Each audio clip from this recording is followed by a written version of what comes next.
বনি ইসরায়েলের একজন আবেদ ছিল, নাম জুরাইজ। এ আল্লাহর ওলি জুরাইজ থাকতেন পাহাড়ের উপর।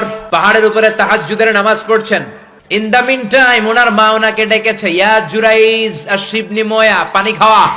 জুরাইজ মনে মনে ভাবে, হায় হায়, নামাজের মধ্যে দাঁড়ালাম, এখনই মায়ের তৃষ্ণা লাগলো, কি করব? মায়ের ডাকে সাড়া দেব নাকি নামাজ চালিয়ে যাব? জুরাইজ মনে মনে ভাবে, কিছুক্ষণ পরে যে মাকে পানি খাওয়াবো, আগে নামাজটা পড়ি। কিছু সময় পর তার মা আবার ডাক দিল, ইয়া জুরাইজ। 3 বার ডাকার পরে জুরাইজ নামাজের কারণে মায়ের ডাকে সাড়া দেয় নাই। মায়ের মনের মধ্যে দুঃখ লেগেছে, মা তার মনে কষ্ট পেয়েছে।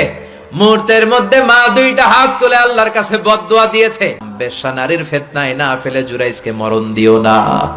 ঠিক তার 3 দিন পরে এক বেশ্যা নারী এসে তার দরজায় নক করতে শুরু করছে। জুরাইজ দরজা খুলে দেখে এক বেশ্যা নারী। বেশ্যা নারী বলে, দেখো আমি কত সুন্দরী, কেউ জানবে না, তুমি আমার সাথে অপকর্ম করো। আল্লাহর ওলি জুরাইজ বলে, আল্লাহরে যারা ভয় পায় তাদের দ্বারা এই কাজ করা সম্ভব না, দূর হয়ে যা।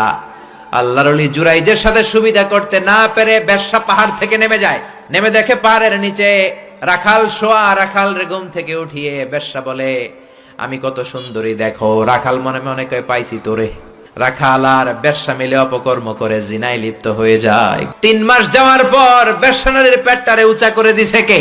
এবার এলাকার লোকেরা ধরেছে, তুই তো বিয়ে করস নাই, পেটে বাচ্চা আসলো কেমনে? বেশ্যা বলে, আমার পেটের বাচ্চার বাবা হচ্ছে ওই আল্লাহর ওলি জুরাইজ। সবাই কয়, হায় হায়, এতদিন ভাবতাম আল্লাহর ওলি, এখন দেই ভণ্ড। সবাই লাঠি সোটা নিয়ে তার গির্জা ভাঙতে গিয়েছে। গির্জা ভেঙে মাটির সাথে মেসাকার। কলার ধরে টেনে হিচড়ে জমিনে নামানোর পরে জুরাইজ বলে, কি অপরাধ করলাম ওইটাই তো কইলি না, মারস কেন? এই বেশ্যা নারীর পেটের ভেতরে যে সন্তান, এইটার বাবা হইলি তুই জুরাইজ। জুরাইজ কয়, খাইছি। সবাই কয়, তোর ডেথ পেনাল্টি, মৃত্যুদণ্ড। হাজার হাজার মানুষ দাঁড়িয়ে আছে। 2 রাকাত নামাজের পর বেশ্যার পেটের দিকে ইঙ্গিত করে পেটের বাচ্চারা ডেকে বলে, তুমি যদি এক আল্লাহর আদেশে মায়ের পেটে এসে থাকো, তোমারে প্রশ্ন করব, তুমি উত্তর দাও। তোমার পিতাকে?